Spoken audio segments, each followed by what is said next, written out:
Order! Order! You are an incorrigible delinquent at times. Behave yourself, man!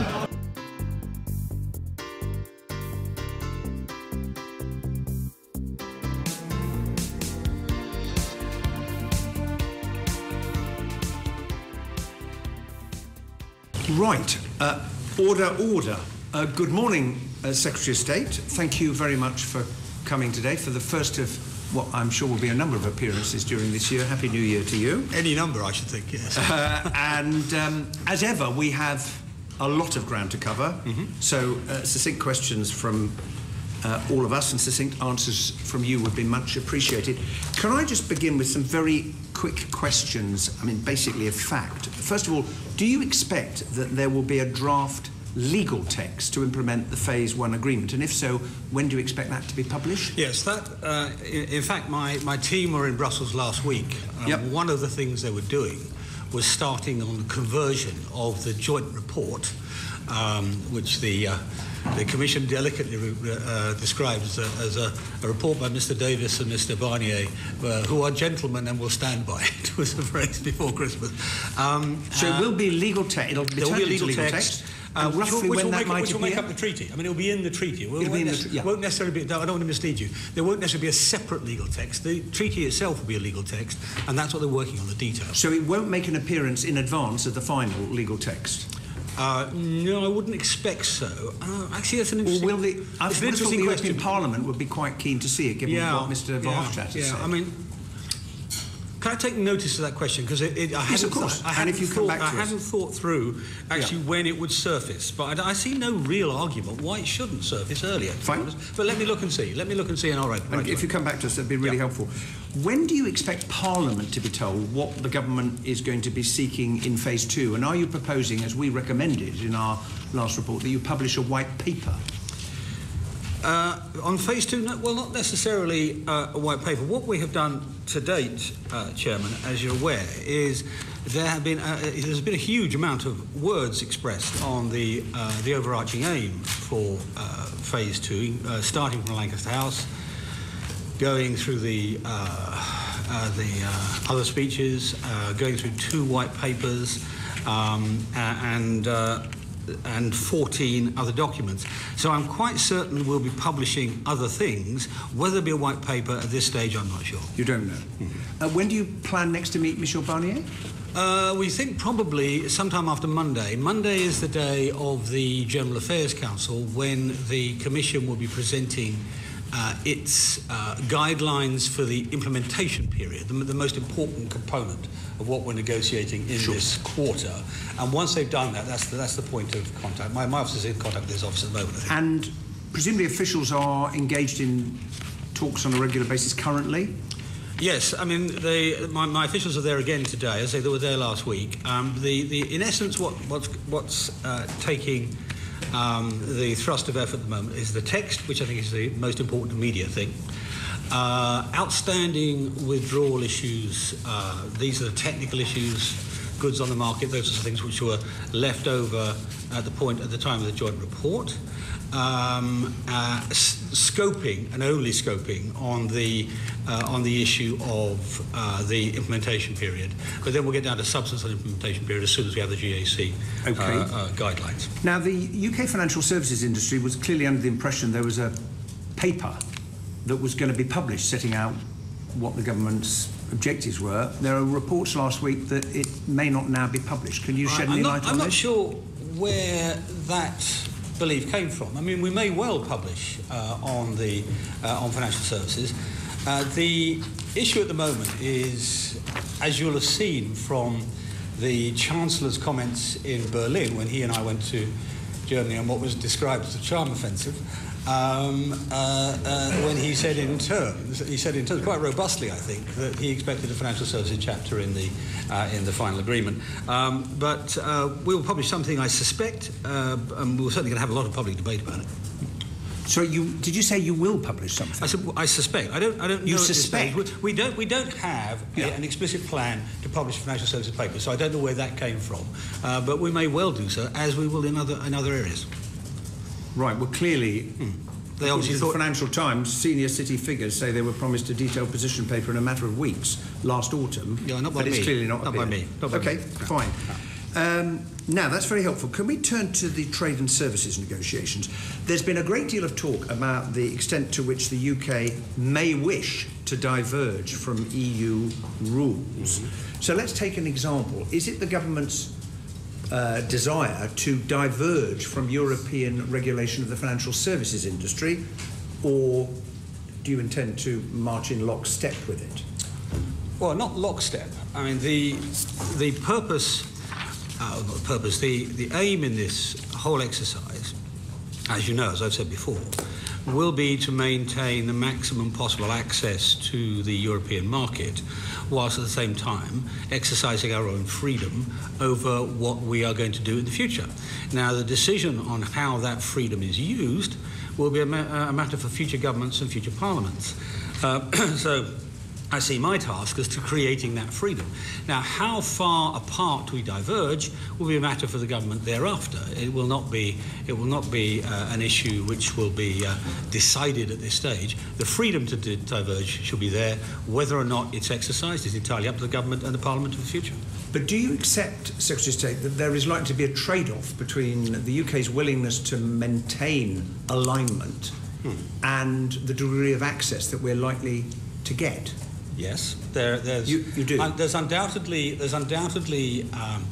an impetus amongst some continental countries and on the part of the Commission to try to trade off regulatory freedom against market access. Our strategy for dealing with that is to say we will seek outcome equivalence in many areas, but not harmonisation. Otherwise, if you have harmonisation, you might just as well have stayed in. I mean, this is where all the arguments about departing from the European Union and departing from the single market are effectively identical, because only both of them give you control. So that's the reasoning. Are there any particular areas in which you are very keen to diverge as a government? No, I don't. No. I don't think. No. Let me just finish the sentence, Chairman. I don't think it's necessary for me at this stage to say this will be a good outcome or a bad outcome if we diverge. It's necessary for me to ensure that we have the right to. Okay. Now, can I turn to trade? In July 2016, you wrote that within 2 years, and I quote, "We can negotiate a free trade area massively larger than the EU." Now, that isn't going to happen, is it? Within the 2 years that you... Well, within 2 years of when you start. I mean, we're not allowed to start under the duty of sincere cooperation until the point of departure. That is 29th of March 2019. So we start then. Well, just for the record, you did actually write, "I would expect the new Prime Minister on September the 9th to immediately trigger a large round of global trade deals." That was September the 9th, 2016. I would expect that the negotiation phase of most of them will be concluded between 12 and 24 months, so within 2 years. That was actually 2 years from 2016, just for the record. What date was that? I think that was before I was a minister. That is before you were a minister. Yeah, so that's then, this is now. You have different objectives now. Right, good. Well, I'm going to come on to another example of that in a moment, but... what do you expect still to be negotiating with the EU during the transition period? Oh, I don't expect material negotiations within... There may be a lot of detailed work, but I think the substantive... I mean, let me go back to the point of the transition period for a second. The point of the transition period is threefold. Number one is to allow the British government to carry out any changes necessary in order to make the transition from where we are now to where we will be at the end. Number two is for continental governments to do the same. And number three is to allow companies to make decisions on the basis of fact. All of those require the substance of the future relationship to be concluded at the start of transition, not at the end. If you have it at the end, there's no point. It's not a transition anymore. It's something else. It's a deferral, you know. So you have to have the substantive negotiations concluded before you start. So you are still expecting that the whole of the trade and services agreement, all of the detail, will be negotiated? All of the substance. All of the substance, yeah. All there may be fine detail which I'm not worried about. It would be unwise, in my view, apart from practically doesn't meet the requirements of transition period, be unwise to get sucked into doing a negotiation during the transition period itself, which is substantive, major. Why? Because the balance of power in the negotiation alters, and the aim then on the part of the Commission will be to spin out the negotiation. Okay. Do you expect that agreement will include Turkey? Given that Turkey is largely in a customs union with the European Union. No, I think the decision that will be made in Brussels, not in Ankara. So no, whether the access includes Turkey, I think it probably will, but it won't be their decision. It'll be a decision on the part of Brussels. Okay. Now, why do you think the CBI has come down in favour of the UK staying in a customs union with the EU rather than negotiating our own trade deals? Well, I mean, it's really, frankly, that's a question for the CBI rather than for me. Well, why do you think they're wrong? I can only hypothesise, and the main hypothesis I would give you is that existing trade associations tend to reflect the existing interests of existing factories and businesses and so on. They tend to be small c conservative. In other words, they support the existing trade and don't think too much about future trade. Now, the simple truth is that the Commission has said 90% of world growth is going to come from outside the European Union in the future. That means 90% of the future markets are going to come from outside the European Union. Now, the companies that will exploit those future markets may not even exist, let alone have a CBI membership. So that's why I think you have that particular side. So it's an understandable, very, very low-risk approach to things. Our aim is to get the best deal, not the minimalist deal. Now, it wasn't always the view that you held, as you know. You did once write that my preference would be that we should remain within the customs union of the EU, and this means that we would give up some freedoms in terms of negotiating with third countries. Now, there was a few years ago, it's still on your website. I'd be interested to know why you changed your mind. Well, because I looked at, because in the aftermath of that, and that was, as you say, a few years ago, so I think about 5 years ago. Yeah. At that stage, I had not gone through the analysis of two things. Firstly, where world growth would come from, and secondly, what the impact of individual free trade agreements are.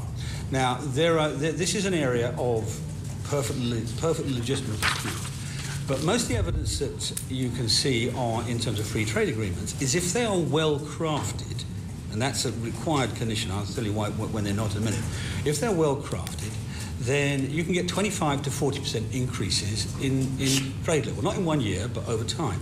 Now, put 40% to one side. That's something like NAFTA, where you have the most immediate and proximate trade and so on. And indeed, it's the sort of thing you've seen with the accession of the European Union of the Eastern European countries with low wage costs, high skills and so on. So that's the first thing. The market's there. The effect of free trade agreements is large, unless the free trade agreements are not very good. Now, the best examples, bluntly, of free trade agreements that are not terribly good for an individual country are ones that are made on behalf of large groups, whether it's Europe or Mercosur or whatever, because there are lots of compromises in them. So if you actually look at the effectiveness of Swiss free trade agreements in terms of delivering extra trade for Switzerland, they are greater than European ones for us, because we're one of 28. Fine. So that's why. I mean, basically, I looked at the facts, and as the facts changed, I changed my mind. Fine. Now, you've just referred to 25 to 40% gain. Yeah. Now, unless I'm very wrong, that is a quantitative assessment of the potential benefits. Yeah, somebody else's, not mine, but go on. Fine. But you told us last time that you haven't done any quantitative economic assessments on economic forecasts. The merits. Well, no, I think forecasts. I mean, no. You said, if I may quote you, Secretary of State, you said there was no quantitative assessment, and I asked you the questions you will recall.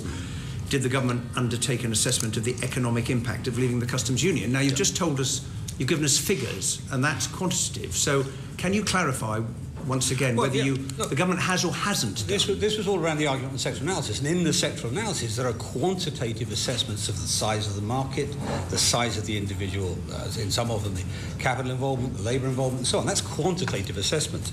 The point with which we were talking about, as I remember at the time, was effectively the forecast of what will happen. Now, the reason I take a dim view of individual economic forecasts is recent history, amongst other things. I mean, I'm moderately... Secretary of State, I don't mean to interrupt. You did make that point to us previously, and with respect, you don't think they have a very good record, is that correct? Sorry? You don't think they have a very good record? Well, take the best forecasters in the business.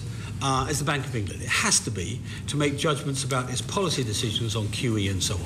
Bank of England in August 2016 made an estimate of a quantitative forecast of what it thought the impact of Brexit would be. What did it say? It said that exports would go down by 0.5%, they went up by 8.3%. It said business investment would go down by 2%, they went up by 1.7%. It said housing investment would go down by 4.75%, they went up by 5%. It said employment growth will be zero, flat. It went up to a new all-time high. So I don't really need to make the case. The facts make the case. Yeah, I know, but that was their forecast on August 2016. And it was a forecast for 2017. So they knew exactly what they were doing. And with respect, Mr. Chairman, not only did they know what they were doing, they also knew what had already happened to the pound. You would have thought that they would have been able to make that assessment. In fact, they did. In fairness, that is separate from the question we're exploring, which is what assessment the government did or not make of the impact of its decision to leave the customs union. But anyway, we will now move on. Joanna Cherry. Thank you very much, Mr. Chairman. Good morning. A particular Happy New Year to you. And a particular Happy New Year to you, Secretary of State. It's always a pleasure to see you here. I want to ask you some questions about the joint report on the progress of negotiations as it relates to the position of the border between Northern Ireland and the Republic of Ireland. Now, if we look at paragraphs 49 and 50 of the joint report, they state that, and I quote, in the absence of agreed solutions, there will be no new regulatory barriers between Northern Ireland and the rest of the UK. Now, it doesn't specify that there would be no new barriers for trade going in the other direction from the UK to Northern Ireland. Is that deliberate, or can you rule that out now? No, we've always said that there's not going to be a border in the Irish Sea. Right, okay. And that continues to apply. We're not going to have any break up of the United Kingdom off the back of what we're doing here. Well, that's very clear, thank you. So we can assume that means there'll be no new regulatory barriers between Northern Ireland and the rest of the UK, and none in the other direction. Yeah. Now, what work did the government do to assess the potential effect of these full alignment provisions on the wider devolution settlement before the joint report was agreed? Well, the first thing to say about the full alignment provision is it relates essentially to the North-South agreements. In particular, there are about 6 of those under the North-South Ministerial Council. They include, agriculture, education, environment, health, transport, and tourism. Now, of those, three are key here. Agriculture is big. Environment tends to relate to waterways in this context. Transport tends to relate to road and rail. The point of full alignment, and as I explained in the House on more than one occasion, is that we intend to get outcome alignment, not harmonisation. And in the case, let's take agriculture. The key measures there are things like consumer safety, animal health. There is absolutely no intention to reduce standards on consumer safety and animal health, just the reverse. Indeed, I think the DEFRA Secretary has said exactly that. So I don't think it will actually introduce a problem for us. That was the thought process anyway. What I'm really getting at is what work did the government do to assess the potential effect of these proposals on the wider devolution settlement? That's the other devolved countries within the United Kingdom, Scotland and Wales. Well, there'll be no border. I mean, there'll be no border. That's the point. I mean, we have discussed this in JMC, and indeed in JMC-EN. It was accepted in terms that Northern Ireland is a particular circumstance. It's got special issues related. I'm going to be very careful about what I say about Northern Ireland, course, because we're in the middle of trying to get an executive in place, so it's a sensitive time. But since we're not looking at any border in the Irish Sea, it doesn't have any other knock-on effects anywhere else, or the negative effect. Okay, well, if I can try and elaborate why I'm asking these questions. Sure, of course. The committee heard evidence from Professor Dugan a couple of weeks ago. He's Professor of European Law and holds the Jean Monnet Chair at the University of Liverpool. And he was talking about the joint report. And he said, we're starting to talk a lot about the UK internal market. This is a new concept which has emerged since 2016. We don't know very much about what that UK internal market consists of, or what it will look like, or how it will be organised. But he went on to say the model of the internal market that is emerging from the joint report makes some very striking assumptions about the competence of the UK government to deal with devolved matters, because the UK government, insofar as full alignment covers the whole of the UK, are presupposing that they will have the competence to regulate sectors that would belong within the devolved fields of competence. Now that's correct, isn't it? In order to make the commitment that the UK government has made in the joint report, you have presupposed that the UK government will gather into itself the power to regulate sectors that currently belong within the devolved fields of competence? I don't think so. The presumption in all this, I mean, this always devolves in internal arguments for some reason to can you sell a jar of jam made in Somerset, looking at one of your colleagues, in Scotland, Northern Ireland or Wales. I mean, that's the point. It's the maintenance of the ability to sell without feta, without effectively a commercial border of any sort within the Union. Now, the United Kingdom. Now, the presumption is that one of the reasons for reservation of powers centrally is in order to enable that to happen, and maintain that position. One of the things we are discussing at the moment with the devolved administration, the Scottish Government amongst them, is the infamous Clause 11, and how we're going to amend that to recognise what we think what we jointly will think will happen there. Now, the point about, you have various criteria for reserving power centrally in a United Kingdom like our own, a non-federal United Kingdom, and one of them is the maintenance of the ability to operate unfettered in commercial terms throughout the kingdom. Well, I'm glad you mentioned Clause 11, because that's really why I'm asking you these questions. I thought it might be. Yeah. See, Professor Dugan went on to say that what he extrapolated from the joint report, what had been agreed in December, was that the internal market of the United Kingdom is going to be based on a relatively extensive conception of the UK government's powers vis-à-vis the devolved regions. Now, Secretary of State, the House was promised by the Secretary of State for Scotland that at report stage of the EU withdrawal bill, amendments would be brought forward to deal with the Scottish and Welsh government's concerns about what has loosely been described as a power grab in Clause 11. The House was promised that. Very loosely. Now, that promise wasn't fulfilled. I'm just wondering if what you've committed yourselves to in relation to Northern Ireland in the joint report is the reason why these amendments weren't brought forward at report stage, because you need the United Kingdom government, in order to deliver this internal market concept, needs to gather into itself these powers that currently rest with the devolved administrations. Cherry, you're a lawyer, and you would know when you use the word extrapolate, it's not the same as the word deduce. And that's what he's done. He's extrapolated wrongly, in my view. Actually, it had no impact. Now, what I suggest you do bluntly is pose these questions to the Scottish government, because let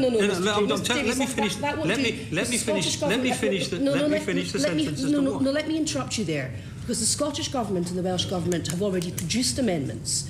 Your Secretary of State for Scotland went away and said that he would produce his amendments at report stage. So I'm afraid you can't shift this on to the Scottish or Welsh If you want to question the Secretary of State for Scotland, you must summon him here. My view is very simple. We are seeking to get the best outcome on Clause 11. The discussions have been going on, are still going on. I think we will get a good outcome. I think one which the Scottish people, the Welsh people and the Northern Irish people will like. But we've got to get it right. Right is better than quick. So why were the amendments to Clause 11 that were promised at report stage not produced at report stage? Because the agreements weren't concluded. Because? The agreements weren't concluded. Were you involved in the decision to delay these amendments? The bill's mine. So you must assume I have responsibility, whatever else happens. You know? Is that a yes? So are you saying that the reason the amendments weren't brought forward is because discussions are ongoing on the framework with the Scottish Government? That's part of it, and because they're not ready yet. When it's ready, it'll be delivered. So why did the Secretary of State for Scotland promise they would? You must ask the Secretary of State for Scotland. You must ask the Secretary of State for Scotland. Okay. Another question about Northern Ireland. Last week we took evidence from experts on the CETA deal as a potential model for a future Which deal? The CETA deal? The CETA deal, oh, yeah. The Canadian deal with the EU. We heard evidence from experts who'd worked on that about it as a potential model for a future relationship between the UK and the EU. And we were told that a CETA-style deal between the UK and the European Union would not be compatible with an open border between Northern Ireland and the Republic. Now that's right, isn't it? Is it? On what basis? Well, and what aspect? I mean, the CETA deal. I mean, even the notes that sit in my file in the office to the CETA deal are over 40 pages long. So, which of the pages and which aspect? Really? I mean, it's not compatible means what? Well, let me give you the evidence that was given to us. Dr. Laurent Bartels of the University of Cambridge, who's a senior trade advisor to Linklaters, it was his evidence that a CETA-type deal wouldn't be compatible with an open border, and he was asked why by the chair, and the chair said they would and his evidence was there would have to be checks on VAT, so taxes are applied at the border. There would have to be checks on products to establish whether they could be sold, and there would have to be checks on rules of origin to make sure the products are coming from the right region. So that's why he said, in the event of a CETA-style deal between the UK and the EU, there couldn't be an open border. I mean, I don't know Dr. Bartel, but did he notice that there are different tax regimes north and south of the border now? Well, he specifically spoke about VAT. Well, he said VAT. Now, did you Yeah. notice there are different tax regimes north and south of the But border? he also mentioned and actually different people who collect them. He also mentioned. So how does that happen? He also mentioned checks on products and checks on rules of origin, which of course are a separate matter from taxes. So we can't just focus on the taxes, Secretary of State. And is he an expert in authorised economic operator regimes? He's a senior trade advisor to Linklaters, Secretary of State. Well, that's very good for Linklaters, I'm sure. I'm asking the question as to whether or not he knows what he's talking about. The simple truth is that we have regimes that exist with rules of origin now. I mean, we import things here with their rules of origin. So I can't see where this suddenly comes from. Well, we don't have a hard border between Northern Ireland and Southern Ireland. Doesn't mean there's not a border. Doesn't mean the markings on the road don't change colour as you go from one to the other, which is the principal guideline. It doesn't mean that VAT is not collected separately north and south of the border. There are famous examples. Secretary of State, the issue is, there are famous examples. The issue is the openness of the border and the lack of structure on the border.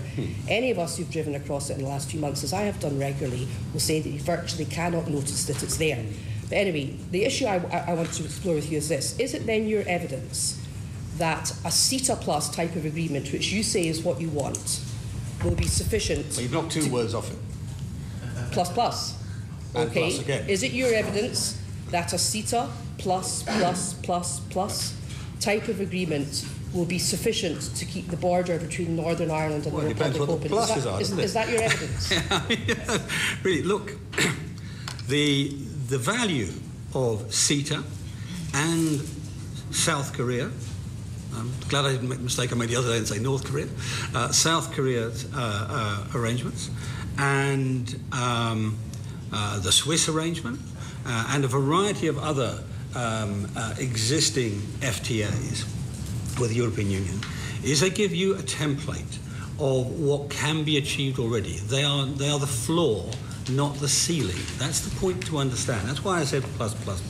Now, for example, and let me give you one example which is easy out of CETA. There will obviously be pressure from the European Union to try to avoid what they think of as the Anglo-Saxon race to the bottom on standards. Right? That's their mindset. One of the things that CETA's got in it is undertakings on labour law standards, which is to meet the International Labour Organization minimum. Now, that's quite a good template. And there are other templates of similar sorts. It doesn't mean that we're going to adopt every piece of CETA. That wouldn't be enough for us anyway. It doesn't do the job. But it gives you a floor, nothing more. Okay. We're going to have to move on if we're going to get everybody. By the way, Chairman, just so you know, Whittingham. I do have a meeting after this one, so we have to keep the time for May, please, today. Just so you're aware. Secretary of State, can I take you back to your answers earlier to the Chairman about the transition period? Yeah. You said very clearly that the purpose of the transition period, and you also said that it wasn't a deferral. With the exception of the fact that we shall no longer be sitting around the table in the Council of Ministers or in the European Parliament and having representation of ECJ, what is the difference between the transition period and essentially a deferral? Well, firstly, we will not be members of the Union. We will be replicating to a very large extent the operations of the single market and customs union in order to make sure there is a single change for the point of view of businesses in particular. But we're not a member of the Union, so for example, we will not be subject to the duty of sincere cooperation, which is what stops us arriving at trade deals now, negotiating and signing trade deals now. So that freedom will exist. There will be other changes. The Prime Minister has said that we will require EU citizens who come to work. They'll still be able to, as per normal, but they'll have to register. Why? Because they'll have a different scheme after we leave, and we've got to be ready for that. So there'll be a variety of things of that type, really. Okay. You will have seen a few days ago the European Council published their draft negotiation directives for the transition period. Can you say which of those we would not accept and would like to amend? I've avoided the so-called leaked guidelines until they conclude in Monday, Tuesday, after the General Affairs Council.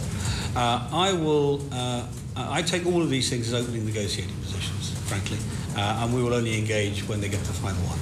Okay. Where do you expect there will be argument between ourselves and the European Union about? Well, there may be argument. There may be argument over the issue of doing outside negotiations. There may well be an argument over that. In truth, we've tried to devise our approach so it visibly does no harm to the European Union in any way whatsoever. But there are people within the Union who want to restrict any advantage for us. So you may well see arguments there. That's one possible position. Okay, and in terms of red lines, I mean, you were clear about the red lines in terms of the future arrangement, but I take it none of those red lines apply during the transition period. And do you have any red lines? The transition is different. Look, I am relaxed about transition because my primary concern is about the future relationship. That's what matters. That's what people will think about and judge us on in 10, 20, 30 years' time. They won't be saying, oh, in that 2 years they did this. They'll be saying, actually, Davis did a terrible job. He left us all tied up with the regulatory structure here, there and everywhere. Or they'll say, they did a great job because now we've got fantastic trade development, whatever. That's what matters to me more. I apply a different mental criteria, if you like, to the two. Okay, so you're relaxed about the transition period, and your attention is mainly focused on the future arrangement. So how quickly do you think we can get the agreement on the transition period? Oh, I would expect it before the end of March. It wasn't said in terms, it was pretty much intimated in the Council's instructions in December. So essentially within the next sort of 6-7 weeks? Yeah, right. Yeah, next 8 weeks, yeah. How many meetings have you got on it within that period? No, not organised yet, none. We've already started. We've had as I said to the Chairman, the DEXU staff were in Brussels last week and are there today. Indeed, Ollie Robbins is there today as well with them.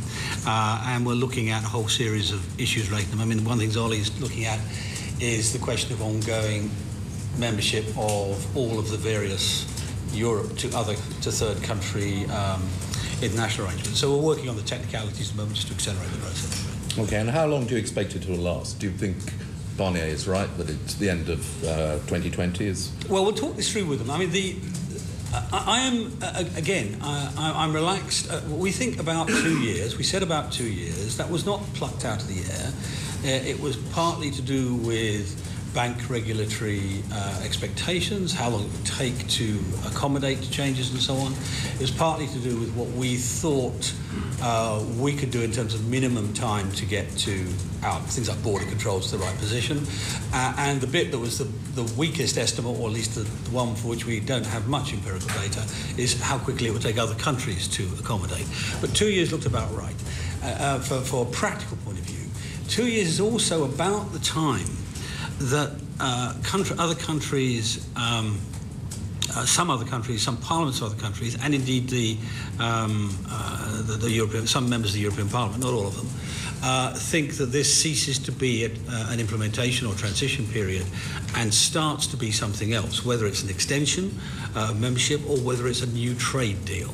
And that triggers all sorts of problems. And if we see it as a new trade deal rather than as an implementation period, we're into mixed agreement territory, and we'll be at the end of the transition period before we're at the end of the agreement. So there are a number of reasons which say about 2 years. Now, sorry, you asked about 21 months. What the Commission and Mr. Barnier have said is they want to conclude in sort of Christmas 2020. The reason for that principally appears to be that's the end of the MFF, the financial framework. Now, that's one convenient date, and I can see that, and actually it's got some conveniences for us in some respects. However, in other respects, it might be more sensible to go for the subsequent March, because actually that fits exactly with the grace period we've agreed for European Union citizens, and so it would avoid any sort of clumsy interregnums in that. But bluntly, it's not going to be a deal breaker one way or the other. We will have an amicable conversation about it, and we will come to a conclusion somewhere between 21 and 27 months, I guess. Yeah. And finally, you said to the chairman, obviously you have to have a clear idea of where we're transiting to. Yeah. When you agree the transition period. But do you anticipate that the discussions on the future arrangement are likely still to be ongoing into the transition period? No, there may be detailed issues to be resolved, but no, not in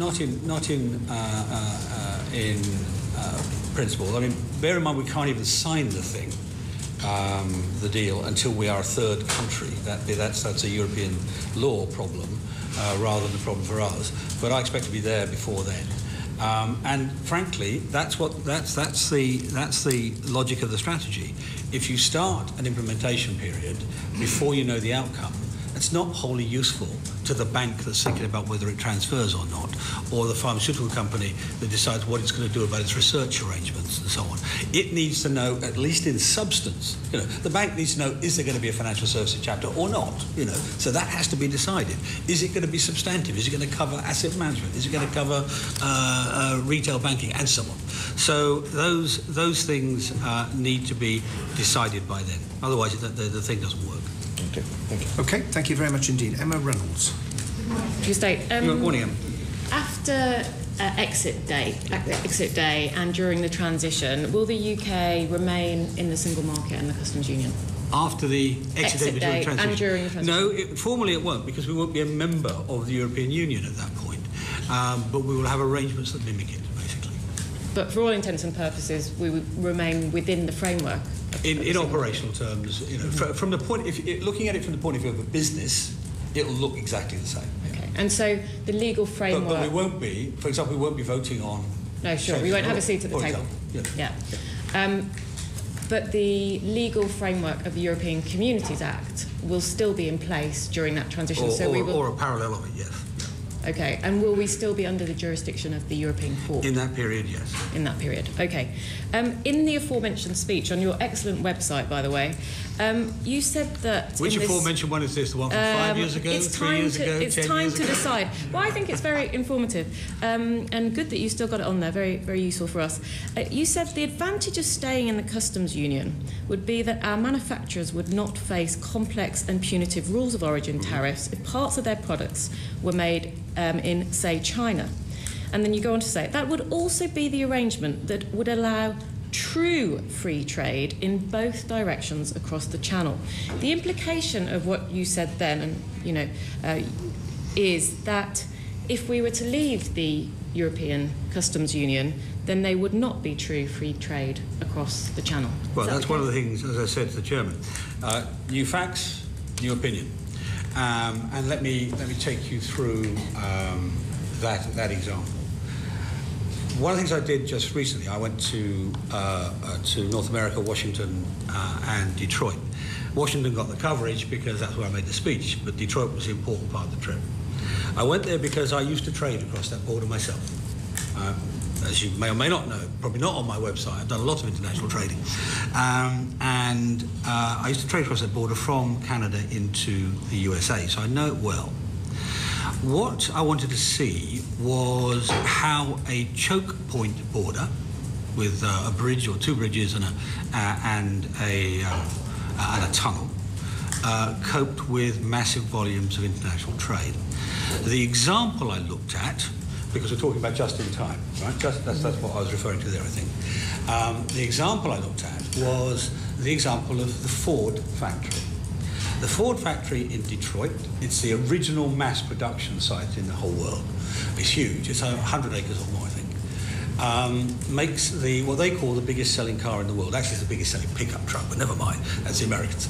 It's the biggest selling car in the world. All of the engines for that car are made in Canada. Now, Ford is a thoroughgoing, tough, hard-nosed company. If that was a problem, then it would have moved the plant from Windsor, 10 miles away, to Ford. I looked at the crossing times, 54 seconds. I looked at the mechanisms, easy, cheap, 15 years old. They're all changed after the operation of after 9/11. I looked at how it worked. I watched as drivers went through and had to hand over their ID card so they knew they'd never been involved in smuggling. Lots of other things, but not smuggling on their records and so on. And it worked very well. So even in the most difficult environment, it worked very well. I then interviewed the customs officers and talked to them about autonomous economic operators, trusted trader scheme. They said something which I'd never thought of before. They said, when we introduce trusted trader schemes, this is where you check one side of the border and the other side of the border. You don't check out the border. Their takings went up by $1 million a month because the trusted traders were more honest and not want to lose their schemes and so on. So I looked at the facts, and that's my task. It's not to go back and visit historic speeches, no matter how exciting they were for the Institute of Chartered Accountants of England and Wales, which is where it was, but actually what the facts are. And the facts showed that this is eminently doable, and the advantages in trade terms are greater than the disadvantages on that border. One last question. Given that our economy is more deeply integrated with the rest of the European Union than other economies with integrated supply chains, for example... Actually not. Southwest Ontario and America, they're pretty much integrated, but never mind. I'll take the point anyway. All right. Our economy is more integrated with the rest of the European Union than any other country around the world, particularly with regard to our supply chains. What is your assessment of the impact of leaving the customs union and the single market in 2020 on jobs and investment? Well, I don't expect to have a negative impact, which is what I think you're aiming at. One of the things we've said, I mean, there's been a lot of talk about we haven't laid out in detail what we've laid out quite a lot of detail.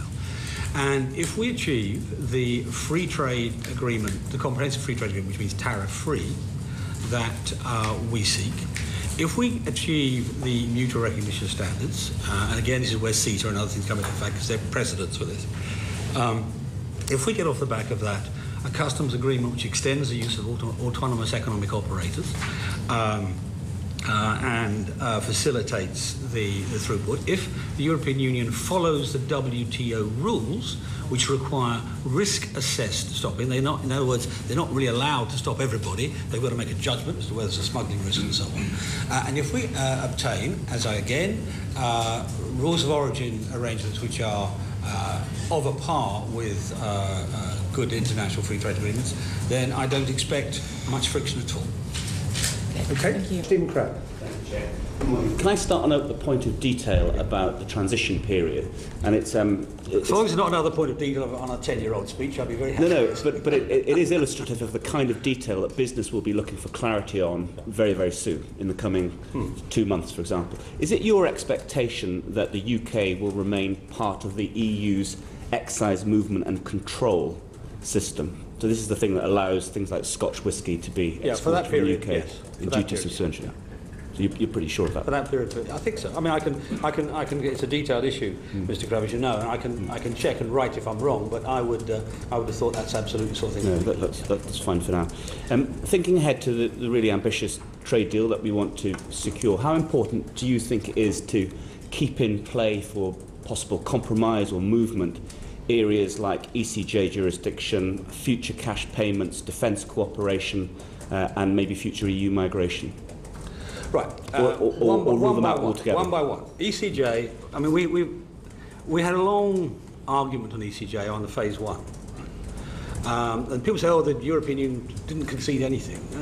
They wanted initially ECJ to cover the entire operation of the citizens' rights, for example, and they realised that that was not compatible with what we were seeking. And I think it's beginning to be understood in the European Union that this is very important to us.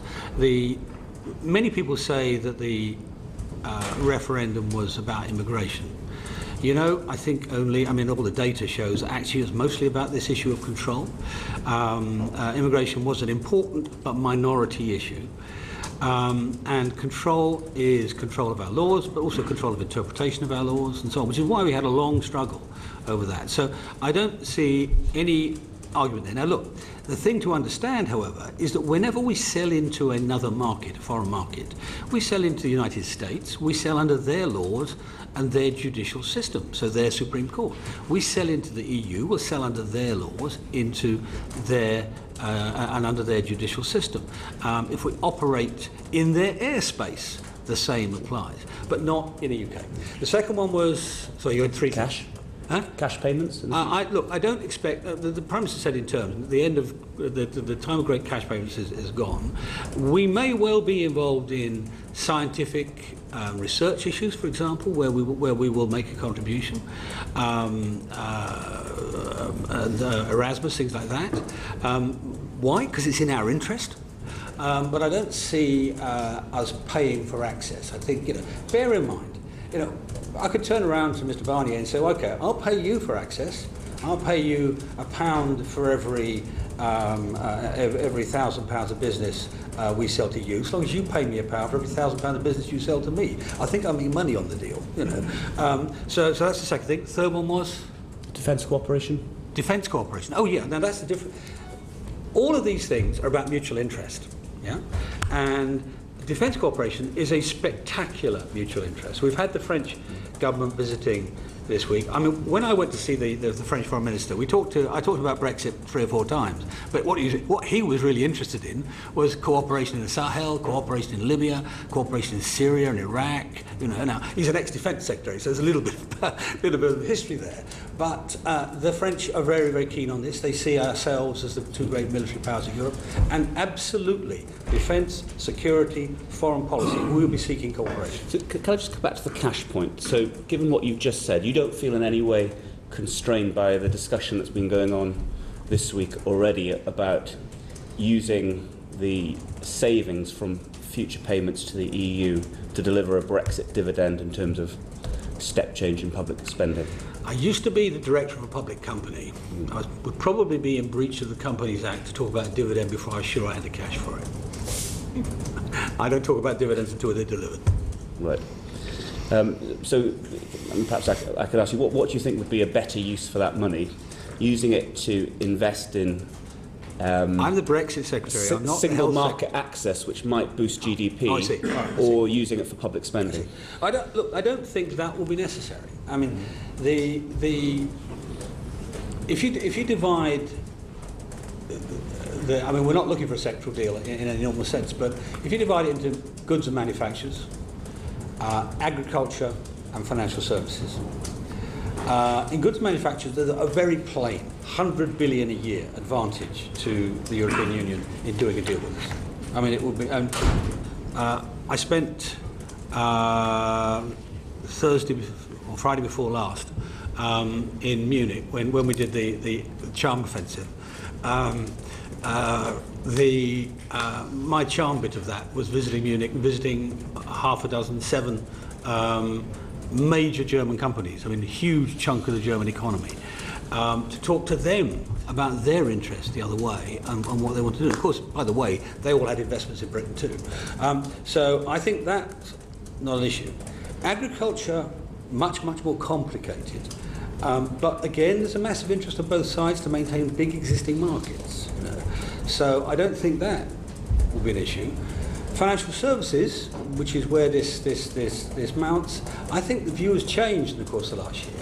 A year or so ago, if you read the Financial Times and the other financial newspapers, you'd come to the conclusion the city would shut shop the day after we left the European Union. Of course, it was always nonsense, and I think a lot of people are now coming to that view.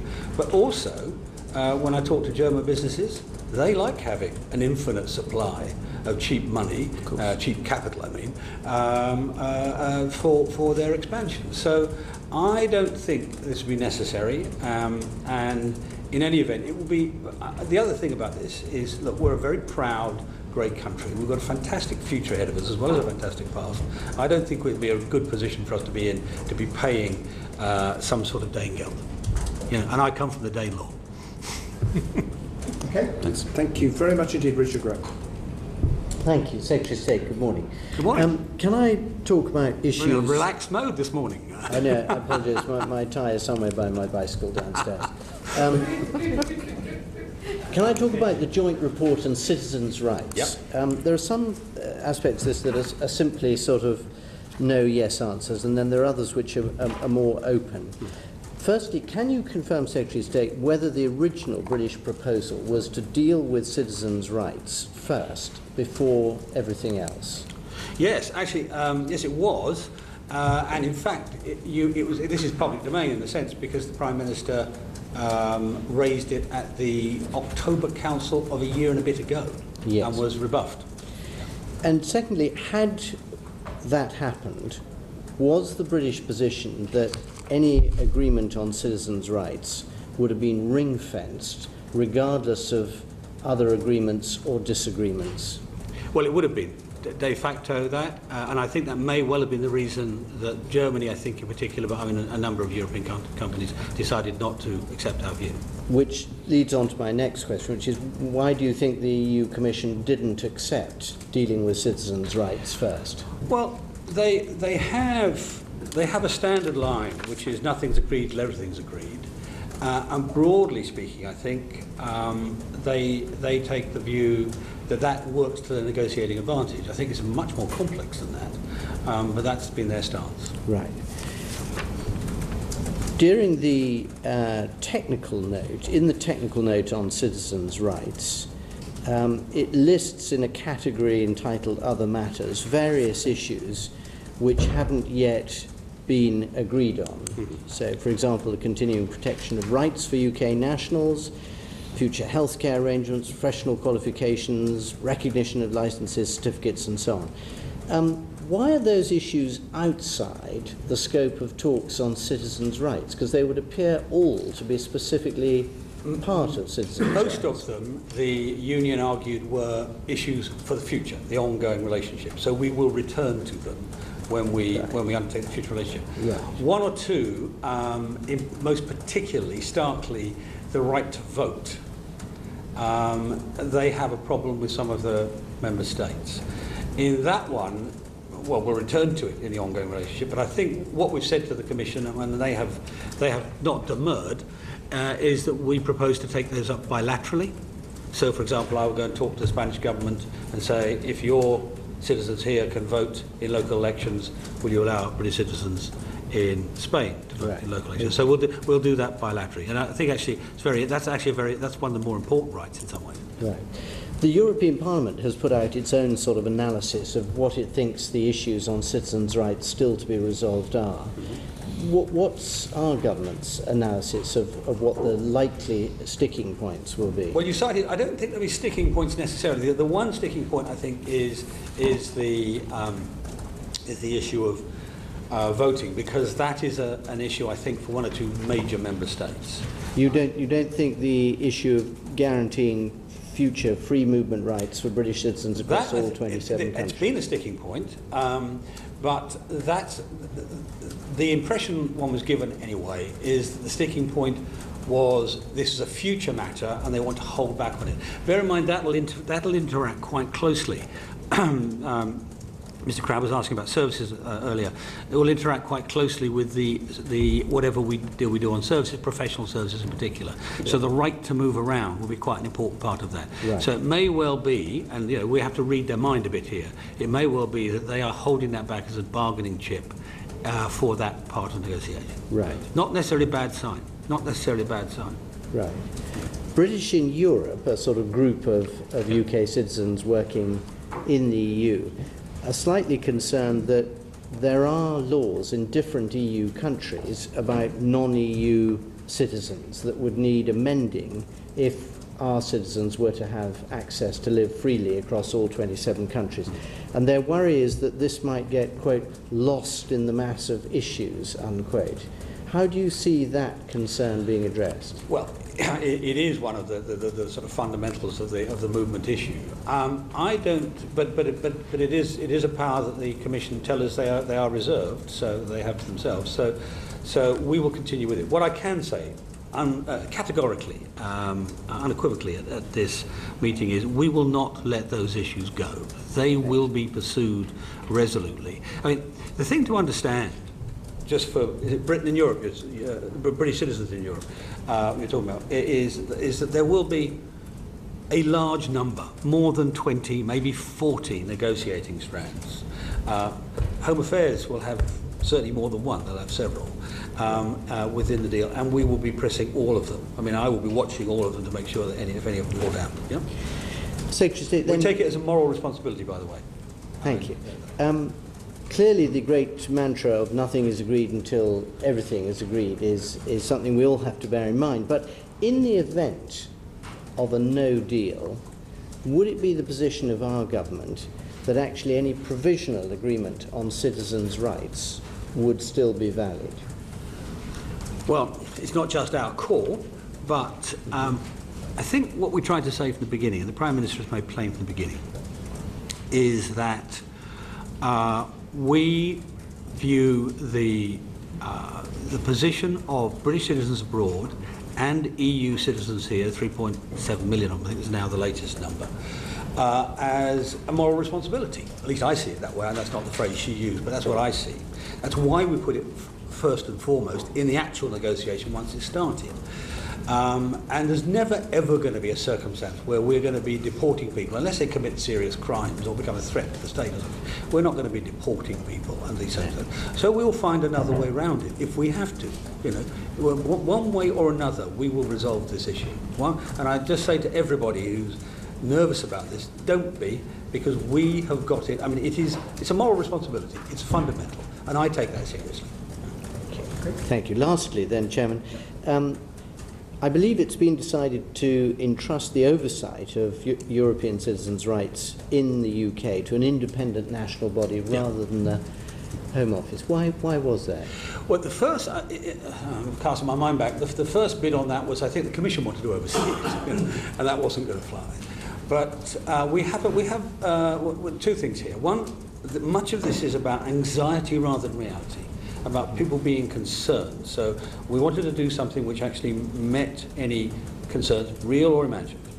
Second point is having independent inspectors, independent oversight is quite common. Even in a Home Office, you've got a Chief Inspector of Borders and Security. You've got an independent inspector of terrorism legislation. So and throughout government, we've got lots of ombudsmen of one sort or another. So this seemed to us a way of championing their rights and making sure they're delivered in a way which was visible, transparent, and clearly designed to deliver on the deal. There's been a lot of, in my view, completely unwarranted suspicion about the approach to this, and there's a way of dealing with that. The greatest fear is fear itself. Yeah. What would your single message to both European nationals in the UK and British nationals working in the EU be to reassure them that by the end of the second phase of negotiations, life will continue as it is at the moment? Our determination through all of this has been to ensure they can continue their lives as it is now, and we will deliver on that, whatever the circumstances in 2-3 years' time. Very clear. Thank you. Sammy Wilson. In your paper in August of last year about the border between Northern Ireland and the Irish Republic, but equally, of course, it applies for the trade between the Republic of Ireland and GB. Yeah. You envisage the border being dealt with almost as a virtual border, where most of the trade would be measured electronically. There'd be self-assessments, authorised economic operators, clearance at point of departure, etc. Given the arrangements which the EU has already made, especially with authorised economic operators in China, Japan, Andorra and a host of other countries, are you happy that part of the trade agreement you can get will enable the facilitation of trade across the border to replicate what happens between other states and therefore create that virtual border? Yes, I am. It's a negotiation, so nothing's ever certain, but yes, I am.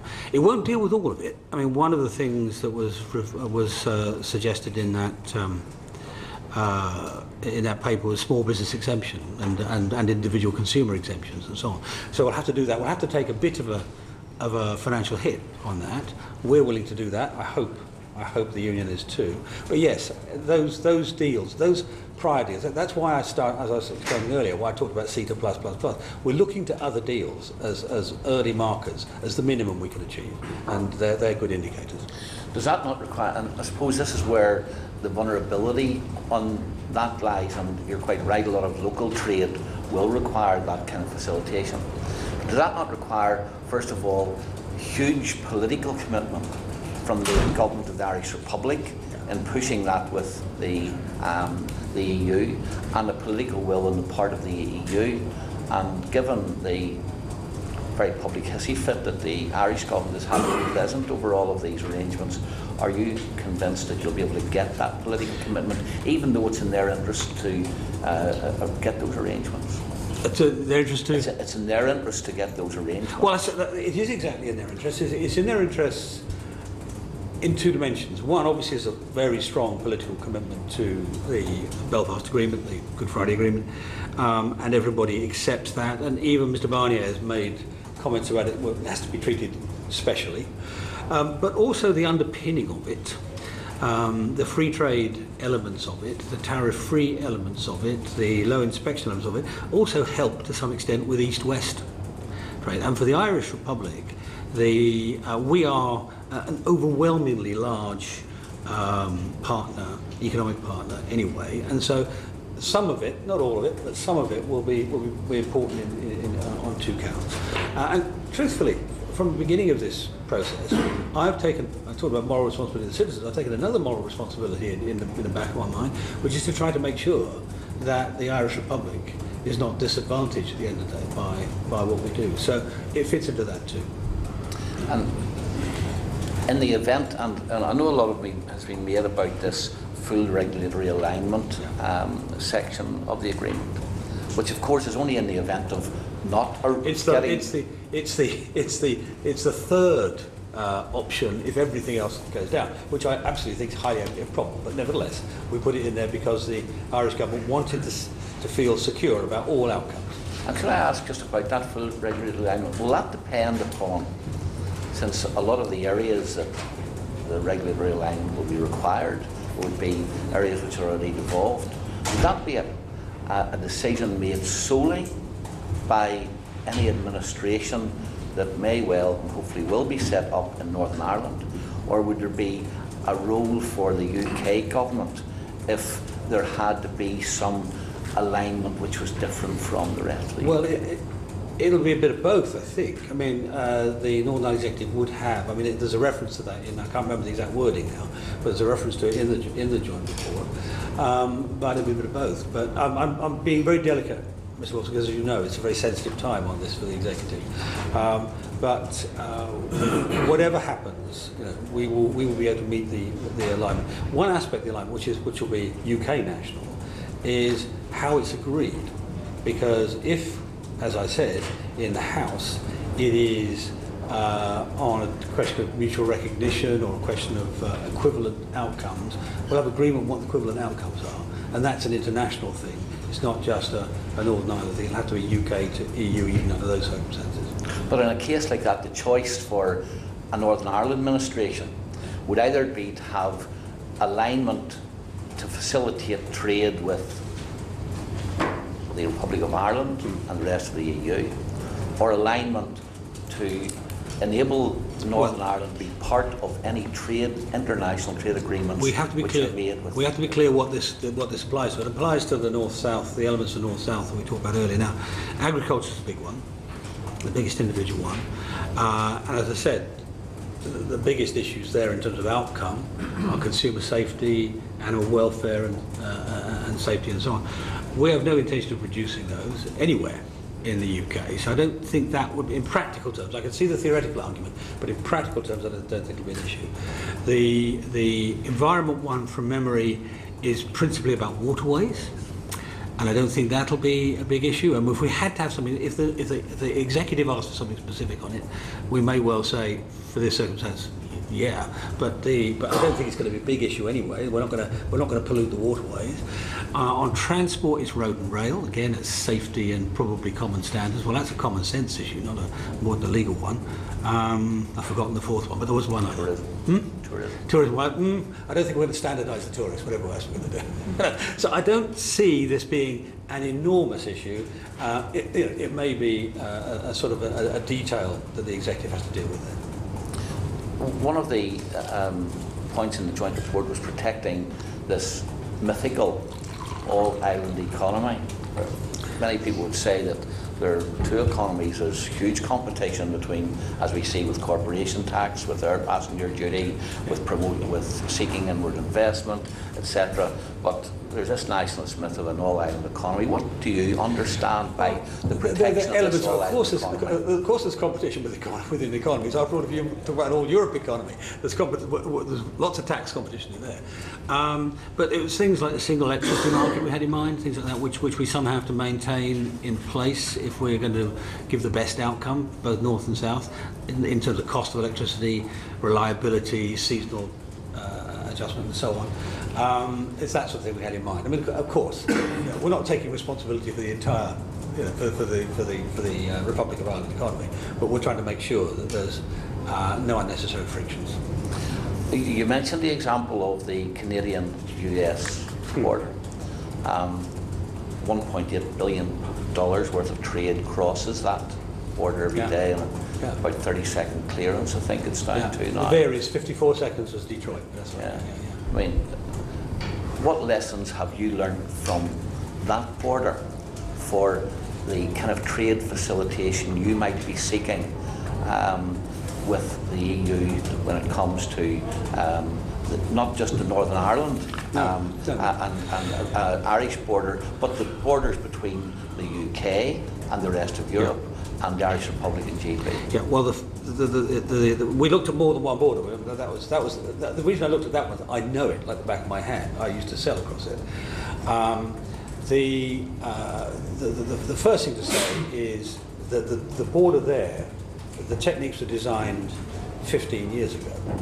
So what they can do, we can improve on. Some of the techniques are really simple, and one of these days I'll bring along the sort of bolt that I picked off a vehicle, how they seal a vehicle, north and south. They seal the containers, and they bolt with a numbered bolt, the number imprinted on each end and so on. Things like that, very, very simple ideas. Secondly, as I said, the autonomous economic operator issue was how successful that was. As I said, they actually got more money than $1 million a month out of that one crossing. And of course there are. I mean, it's a very different sort of border. And people talk about there being whatever, it's 300 crossing points. Northern Ireland, there are thousands of crossing points on the border. And so long as the countries are friendly to each other and they've got common interests in security and common interests and so on, they work very well. the point I made earlier to Mr. Reynolds was that the southwest Ontario, which is the nearest part of Ontario, is virtually integrated into the sort of Detroit and zone economy, to the extent that there's a massive growth in supply of parts to machinery and so on. So much so the Canadian government is at its own cost building another bridge because it wants to facilitate it. But it works. It can be made to work. With goodwill on all sides, it can be made to work. And we've not just got goodwill, we've got massive mutual economic interest. Okay. We're going to have to, well, no, we are going to have to move on because I've got colleagues who want to come in. Stephen Timms is next. Thank you. Go back, Secretary, to the discussion earlier about the transitional period or the implementation phase and the arrangements during that.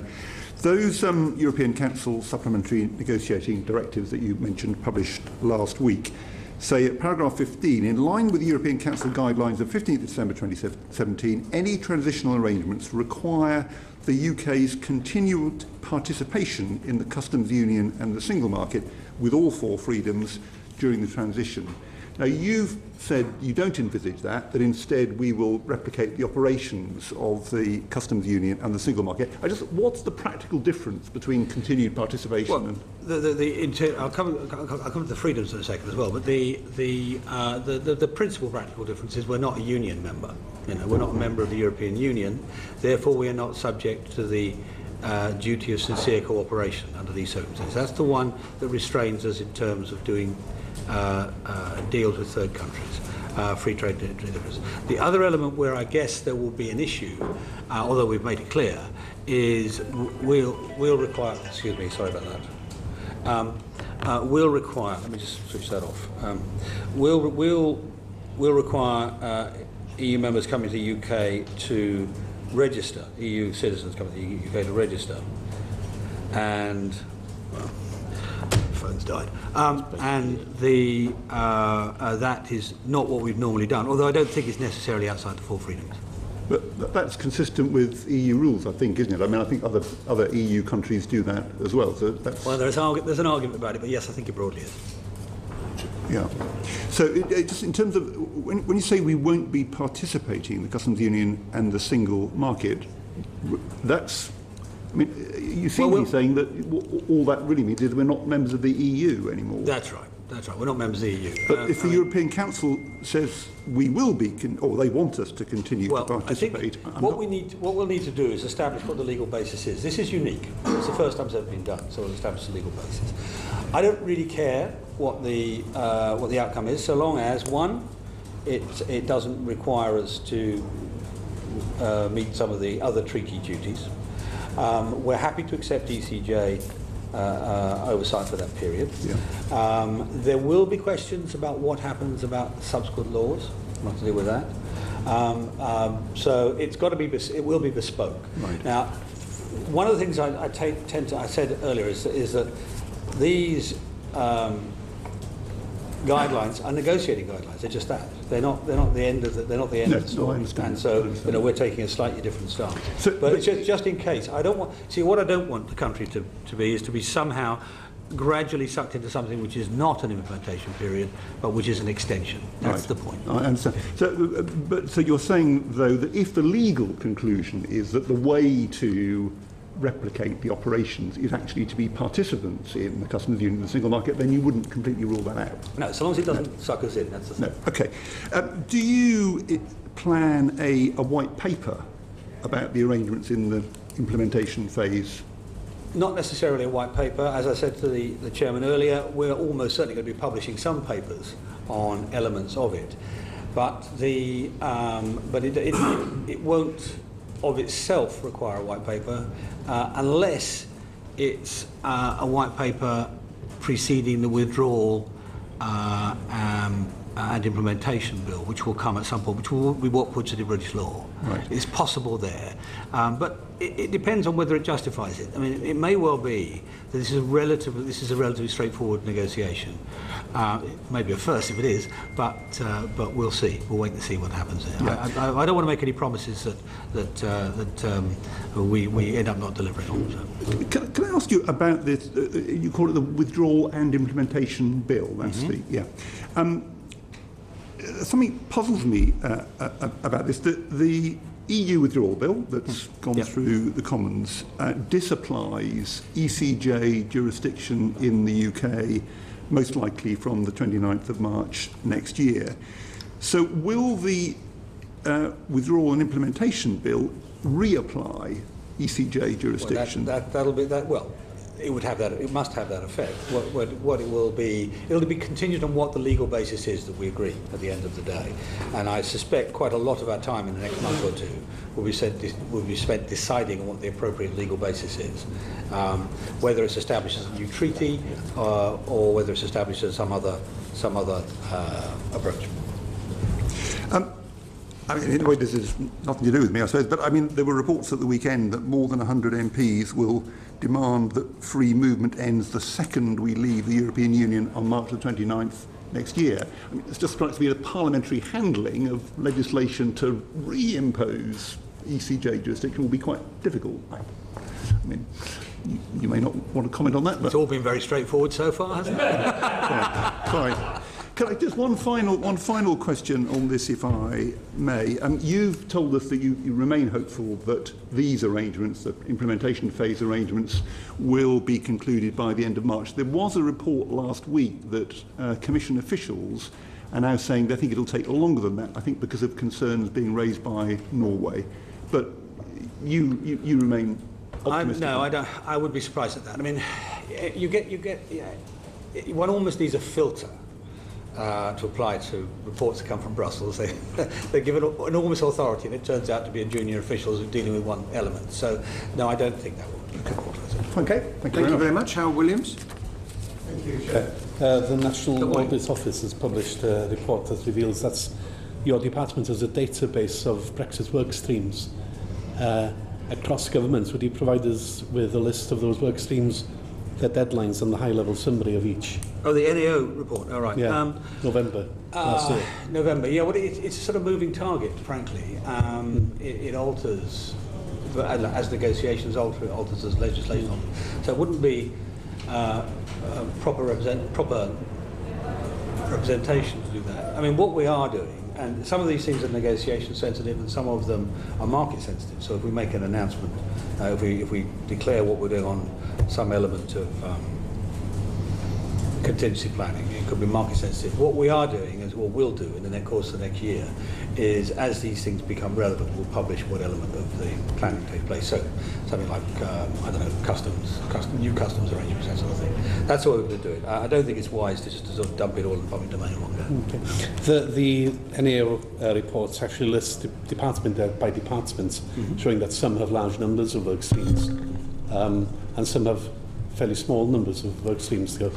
I mean, would the intrigued foreigner be able to deduce from the small numbers allocated to some departments what those the numbers of projects? Well, it'd be a bit deceptive because you can have one incredibly big project. Yeah, sure. I mean, it makes that point in a the large number of reports. small ones, you know. So I think it would be I remember in the days of the Cold War, the MOD classified the number of tea bags that they bought each so because that would enable a Russian to estimate the number of people in the department.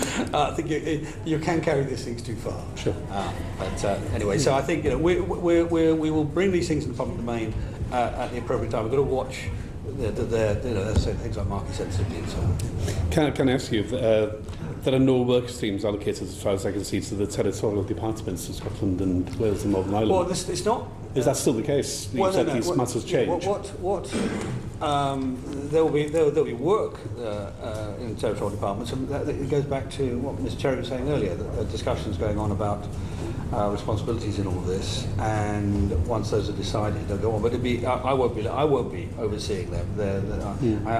Whitehall's hard enough. Adding in Holyrood and the rest. So there will be work going on. I'm quite sure the Scottish Government doing plans and so on. The territorial departments themselves, remember, don't have very large resource in terms of their own areas.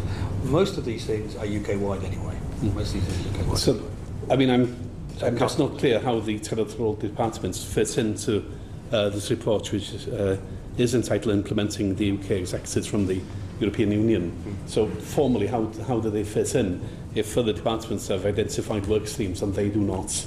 How do they fit into the process of implementing? Well, there's a fair amount of official level cooperation going on, and we're going to step that up actually as we get to the negotiation. We're going to be stepping that up a bit more, and if there are areas which are very specific to devolved administrations, then obviously we'll make sure that they're clear what we think is going on, and so it doesn't fall between. It's mostly because it doesn't fall between the two. These are things. These are practical preparations. Sure. In this report, it refers to the devolved administrations at various points. There's one schematic representation here, which is entitled Implementing Exit Work Streams, and devolved administrations figure right in the middle, actually, under the heading of developing plans and engage with other government bodies. That's where it is. That's where they are, rather than any of the other 5 boxes here. And it says that devolved administrations, they must be consulted. What does consult mean in this sense? I mean, other than the obvious one that the department presumably ask and then they give an answer and they then get on with their Well, it's a bit work more than planning. that. I mean, we've had, what, half a dozen JMC-ENs since I took over. We've got another one coming up very shortly. We've got a JMCP or 2 coming along. So there's a consultation at that level and discussion at that level. I also, historically, I used to talk directly to the relevant ministers or nominees in each area. Mark Drakeford in Wales, for example. I assume, I don't know, but I assume that the First Secretary and then his successor, the Chancellor of the Duchy, will or are doing the same thing. But most important in this, because this is all about practicalities, it's not really about high policy, it's practicalities. I presume that there's a great deal, well, the official level, operation will deal with that. Because it's therefore about practicalities, there is no role for the JMC, because the JMC isn't referred to here at all. No, well, the NEO, of course, remember the NEO doesn't look at policy or politicians for that matter, and it simply concerns itself with effectiveness of delivery and efficiency of delivery, and that's what it'll be doing here. And I mean, I can barely remember the report. I had a quick look at it because it read okay, it was reasonable. Normally NAO reports coruscating, I mean, I know I used to deal with them all the time, coruscating things, it wasn't one of those. So I can't remember many of the details. But the long and the short of it is that this is a practical thing which it's in everybody's interest to be able to deliver on. It's in nobody's interest to have, I don't know, animal health inspection problems crossing from the continent to here, or vice versa. So that's how we're focusing. Just finally, therefore, I mean, anyone, the intelligent layman looking at this report and seeing it's entitled Implementing Exit Work Streams, for example, here, that's not the whole story by any means, as detailed here, because, for example, the JMC has. Oh yeah, on policy levels, the JMC will have inputs, no, I mean it's a big story, 300 and odd. I mean it varies, but roughly 313 at that date. But it will vary. It's a big set of projects. It's more than that. Jacob Rees-Mogg. Chairman, if on the 30th of March 2019. The UK is subject to the European Court of Justice, takes new rules relating to the single market, and is paying into the European budget, are we not a vassal state? No, we're not. Not unless we're a vassal state today. You might think we are. No, because today we have a vote, we have a representative on the Court of Justice, we have representations in the European Parliament. As I said earlier, I think to one of your colleagues, I take the view that the transition is a little different to, I mean, if that were going to be the case in perpetuity, my answer would probably be yes, but the answer for a short time, no.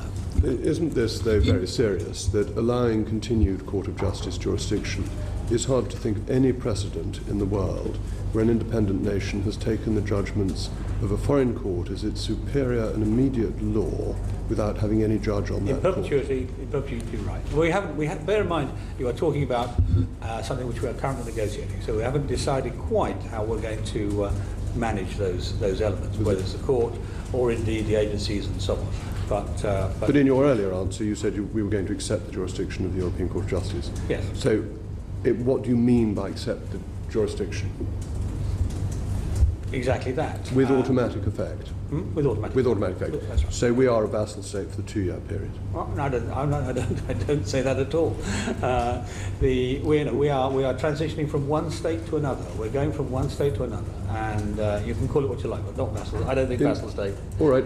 If not a vassal state, in what sense have we left the European Union? Other than we have no say on what we are leaving, as in transiting, as in implementing, right? Okay, so the transition is from being inside the European Union to leaving the European Union over a 2-year period. Yep. It is no longer an implementation of the consequences of leaving. Oh, well, it will be, because in that period, the issues that Mr. Williams was talking about will be taking effect. Whether it's creating a new customs regime, whether it's creating a new regulatory regime, whether it's setting up our own regulators. Bear in mind, 40 plus years in the European Union has left us with a lot of pieces of our state missing by comparison to what will be there when we're out. The Prime Minister's phraseology of implementation was very important because it meant that we left on the 29th of March and then we're implementing the consequences such as new queues at Heathrow and things like that. Transition is different because transition means that we are de facto inside the European Union for that period and we are only actually out at the end of the transition. And that is a big shift in government policy and a big move away from the vote in June 2016. We're no longer members, as you said, because for the reasons you cited. We don't have representation on the council, on the court, and so on, although we're going to debate how we're going to manage that. I do not accept your description. Will we accept new rules? Now that's an area of some interest, because the time to take to put a rule into effect, regulation into effect in the European Union, the average is 22 months. The proposal we're having for the European Union moment is we leave over 21 months. In other words, there'll be nothing that we didn't have a say in take effect. Now, what happens, whether that's not exactly right, whether it doesn't work out quite that way, we'll see when we come to it. But at the moment, no. Isn't that a really rather weak answer, to say that the EU has been slow in implementing new laws in the past, and therefore it will be slow in future? Well, I think you're going to when it has a 21-month period when it can implement new rules, possibly including a financial transaction tax, and that it may suddenly find there is an incentive to move quite quickly. Well, I think you'll need to wait. If you accept the principle. All right. I'm not going to do the negotiation with the Commission on that implementation period in this room. So I think you're going to have to wait and quiz me in a few months when we get to the other end of it. Bear in mind you'll also have a vote in Parliament before you accept it. But I don't think that what you're describing is what will happen. Now, the Financial Times reported yesterday, one George Parker, who happens to be in the room, that their government official spokesman was saying that leaving the jurisdiction of the European Court of Justice was never formally a red line. Do you recognise that use of language? What I will say, I mean, I don't know what, I don't want to go the official government said, government spokesman said, I never use the phrase red line at all. You and I have both done commercial negotiations. Any idiot who goes into a commercial negotiation with the phrase red line determines one thing. He doesn't determine he'll hit his red line, he determines he'll hit no more than his red line. Let me finish. He also determines that he'll get nothing in exchange for things he wants to trade away. So whatever the official government spokesman said, we are going through the implementation period as described pretty much in the Prime Minister's Florence speech, and we'll do so in a way which will leave us in 2021 free of all these fetters. No vassal state us. In the transition period, will we continue to pay money to the European Union before all the final details of every agreement are completed? What's the last part of the sentence? Before every final detail of all the agreements are completed. That is to say, the basic position is that nothing agreed is until everything is agreed. Mm-hmm. Our biggest negotiating card is our money, Yes. which they're desperate for. That's one of the reasons, not the only reason, but one of the reasons I said we have to have the substantive conclusion. And will we make the payment when the substantive conclusion has moved to the final conclusion, or will we make the payments during the course of the transition Well, period? I mean, what I expect us to make payment during the course of the transition or the implementation period. The primary issue is not the going from substance to detail. I don't think that will be the issue. The issue that where we are going through this is that it'll be a mixed agreement. The mixed agreement will take some time to conclude, as the Canadian one did. It'll get there, I'm quite sure, but it will take some time, and that time will actually happen during the implementation period. I'm quite sure that won't conclude before then. So That's the area where it's not concluded. on the court, the money and the new laws, why aren't we just extending Article 50?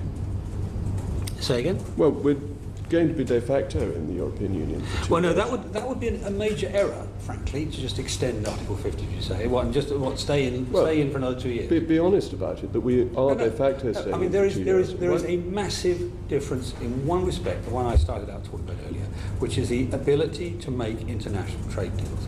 These matter enormously, and they will come into effect if we do it this way, the way we're doing it.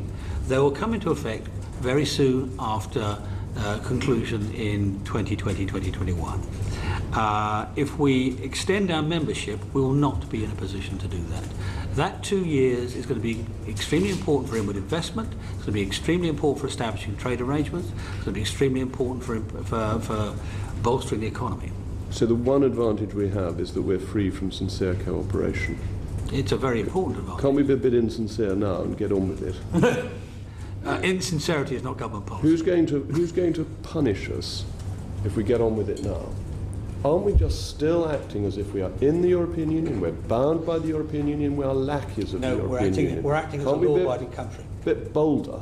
We're acting as a law-abiding country. And implement the referendum. Mr. Rees-Mogg, I'm surprised at you. You of all people suggesting we go and break the laws. It's not breaking the law. We are not going to break those undertakings, laws, commitments. Call them what you want. We're leaving. We don't need to behave as if we're a permanent member. Thank you, Secretary of State. Thank you, Mr. Rees-Mogg. Right. I think we're going to need to move on, but thank you very much. Andrew Jenkins. Thank you, Chair. Secretary of State, the Prime Minister has said that the financial settlement would be off the table if there is no agreement on the future relationship. Will it be possible to withdraw the financial settlement offer if the government is still negotiating the specific terms of the future relationship after March 2019? Well, that's one, as I've said, there are a number of reasons for concluding before the transition or implementation period, to pick your own words, starts. And that's one of them. Okay. So therefore, Secretary of State, can you confirm that the government would be prepared to walk away from any financial obligations in the result of unsuccessful negotiations? Well, that's the natural outcome of the Prime Minister's comment. Look, let me be clear in all of this. I think it's, after December, I think it's highly likely that we will, extraordinarily likely, that we will achieve the outcome we're seeking, a free trade deal. Good or better, whatever it be. Well, it's not going to be a bad deal, I don't think. That's what we're aiming for. That's the main emphasis. Clearly, the Prime Minister made it plain that all of the financial undertakings are conditional on us doing that. Okay, thank you. Talking now about the 40 billion, can you foresee a situation whereby the financial settlement of around 40 billion, obviously spread over many years, could increase dramatically during the next phase of negotiations?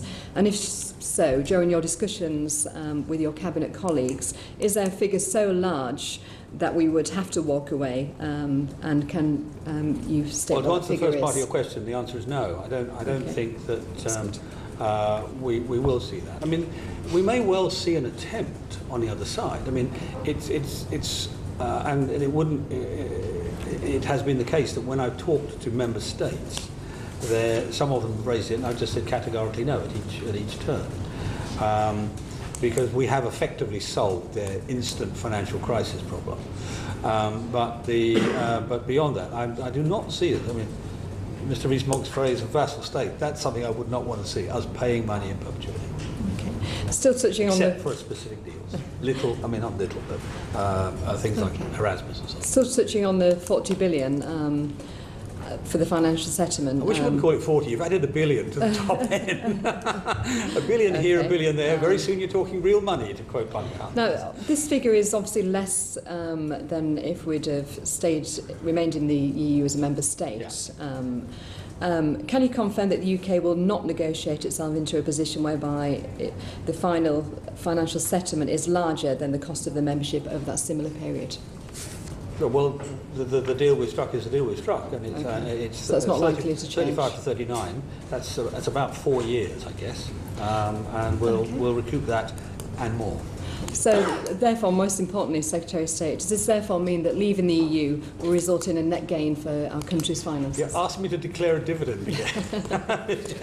Yes. We'll declare it. Then they want me to spend it as well. So that's what we're aiming for. That's what we hope to achieve. Thank you. Okay, thank you very much indeed. I'm very conscious of time, Chairman. Yeah, I'm aware of that, and I'm just going to say to the colleagues, I'm going to try and squeeze in. Succinctness really is vital. Yeah. Secretary, if I could just go back to the Phase 1 situation. I was interested to hear that the joint report is now to be formalised, which presumably will make Mr Verhofstadt happy because he was keen on that before Christmas. But I just really want to clarify, does that now mean that we will have 2 signed agreements to implement Phase 1? We'll have the joint report and then something else, which will be the other bits, which were still in a state of flux at the time the joint report was signed. The joint report, as this caused an enormous fuss before Christmas, and I said, well, this is not a legal document. It's not. It's an undertaking. And the Commission agreed and said, and it was rather lovely the way he put it. It says an agreement between Mr Davis and Mr Barnier. They're both gentlemen and they'll stand by it, which is true. But the point is we have to turn it into a legal document. Yeah. And the legal document will be the treaty, probably. I doubt we'll have a separate legal document other than the treaty the joint itself, report is going to be extended. Say again? The joint report will be extended to include those things that weren't finalised in December. And it'll be turned into treaty language. You're a lawyer, Mr. Nobby. You know treaty language is a little different. Yeah, but there were clearly things that were not agreed by the time that the joint report was signed, and therefore the treaty will have substantive differences, not just legal. It might. Language. I mean, it might. I mean, I don't think it's likely because some of the things that weren't agreed, the things that were put back or put to one side, were issues which we thought would probably be resolved by the future relationship treaty anyway. I mean, things like give it horrible technical details, but things like goods on the market. Yeah. Things like some issues of ownership of nuclear materials, fissile materials, things like that, which actually will probably not matter. But there are outstanding immigration issues as well. There are some outstanding immigration issues. To save time, Chairman, it might be useful if the Secretary of State provided the committee with a list of things that are outstanding. I see no reason why not. Yeah, absolutely. And secondly, if I may, to what extent are the agreements reached in the joint report contingent on the success of Phase 2 talks? Now, this goes to what Mr Rees-Mogg was just asking, but I think there are 2 ways you could do this. Either the joint report, the final joint report, would not be signed until the Phase 2 is agreed, or it's got to be conditional. Because if it's not one or the other, then I don't see how you can say that nothing is agreed until everything is agreed. Yeah. Which of the 2 is it going to be? It'll be signed the latter part of this year, which conditionally. Yeah, it'll be based. They got to be. It can't be the same time because one's signed. One's signed. Well, no, I only asked the question because my understanding is that Brussels has been saying that they don't want to sign that agreement conditionally. But if we are going to sign it conditionally, then that would answer the question. Take the Prime Minister's point. The Prime Minister's point about contingent on that Ms Jenkins raised. It has to be done that way. Okay, Thank you, Chair. Secretary of State, the average turnover rate of staff at your department for the current financial year is 3% a month, according to the NAO, and a recent civil service survey suggested that 44% of DEXU respondents to that survey said they plan to leave the department in the next year. Why do you believe that is? Well, it's sort of fairly obvious, really. 3% a month implies a 3-year term, which is sort of arithmetic of it. Our department's done a number of things because it's created very, very quickly from scratch, and it's created for a limited term. So we take some people on short-term contracts, some on secondment. We have a disproportionate number of fast track who turn over every 2 years. So if you asked any fast tracker, do you expect to move job in the next year? 50% would be the norm, not 44%. But do you have the same concerns as the Institute for Government, who said that means that through a crucial year for Brexit, staff will be hunting around for jobs, taking time off for interviews, and in some cases mentally checking out from their current role as well before leaving their official role? No, what I would suggest you do, if you want to get a measure of the department, have a look at some of the other survey data, which shows on things like team engagement and leadership, we come top or in the top 2 or 3 in Whitehall. My department are very committed people, very brave. They've committed themselves to one of the biggest historic changes in modern times and probably in their lifetimes. They're very good. They're very determined, but they're also ambitious, very, very good young civil servants. They're very young too. The average age is about 29. So no. Could I ask you a slightly different question? Your new Parliamentary Undersecretary made some comments in Westminster Hall this week and was talking about how we were still, obviously the government was preparing for, looking at preparations for no deal. I understand she said that each department has a clear understanding of how withdrawing from the EU may affect its existing policies in a wide range of outcomes. Would that preparation include preparation for no deal? Yes, both. I mean, all departments are required. This is part of what Mr. Williams was referring to earlier. All departments are required to plan for deal and no deal, basically. I mean, and spectrum in between, because those are not necessarily black and white differences. So that would imply that they are looking to understand the impact of no deal on their sectors, and that work is being done. They're doing the planning.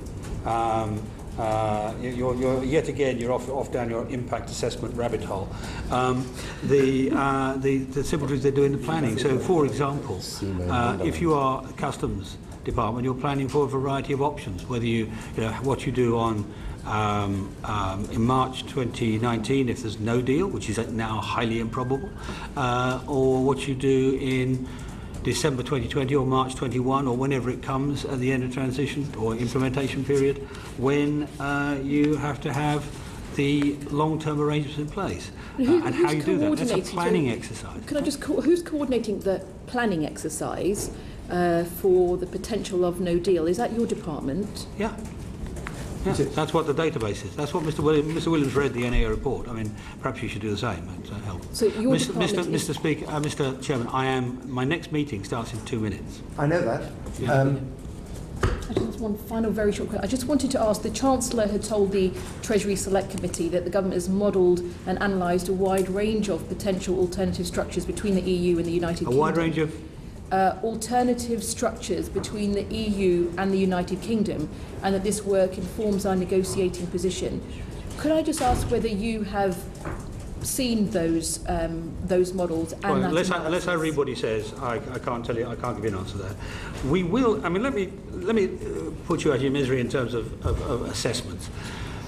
Where we'll get to, in the event that we get to circumstances in the next year, which we may, where we're choosing between various different options, then we may well look at the differential effect of that. Not aggregate economic forecasts for the whole country. They're a waste of space, as for reasons I've explained earlier. But we'll look at whether this market will Sorry, be. Secretary, I know you have to leave. I was just interested to know whether the reports, the analysis that the Chancellor has talked about. I didn't read that report. I'm not quite sure what he's referring was analysis to. That you've seen. There are OBR forecasts post deal. There are These were government models and government analysis. The Chancellor talked about the government's models. So If you'll have to ask the Chancellor, I'm afraid. Okay. Mr. Chairman, I do apologise, but we'll do that. One question. Craig McKinley, have you got one question? Literally one? Very brief. Yeah. Something completely different on the financial settlement, 35 to 39 billion. We haven't really seen the formulaic of how that's been put together. I can probably guess that it's 2 years up to the end of the MFF, up to 2020. Not unreasonable. We signed a deal years ago and we're honouring that type of thing. There's probably a bit of pensions. But of course you've got this very odd res liquidaire, which is sort of the very odd bit of French accounting that no one other institution in the world actually uses. Now, given that we've been, the 12.7% has been our contribution into the EU budget, we're determined to be liable for 12.7% of the RAL. That's how I perceive it. So, if a recipient country were to leave, would it all be the other way and they'd expect a massive payout on departure? Because it seems if that's the formulaic if you're a payer-inner, that must be the formulaic if you're a receiver, but I bet it wouldn't work like that. I have to tell you, I did try that argument, it didn't fly very well. Well, fair enough. Now, Jeremy Lefroy, finally, and then we will release you. Jeremy. Very quickly, does the agreement on EU citizens also apply to citizens of EEA countries which are not part of the EU, so Norway, Iceland and Liechtenstein? Because we heard concerns last week in Cambridge that citizens of those countries resident in the UK are feeling not confident that they're covered by these agreements. I think they're okay, but let me write to the committee on that and give you detail on it. Okay, I'll leave it at that. All right. Well, thank you very much, Secretary of State, for giving us so much of your time. We look forward to seeing you again. If you come more frequently, the sessions might be a bit shorter than they might otherwise be. But that concludes this morning's deliberations. Order. Thank you.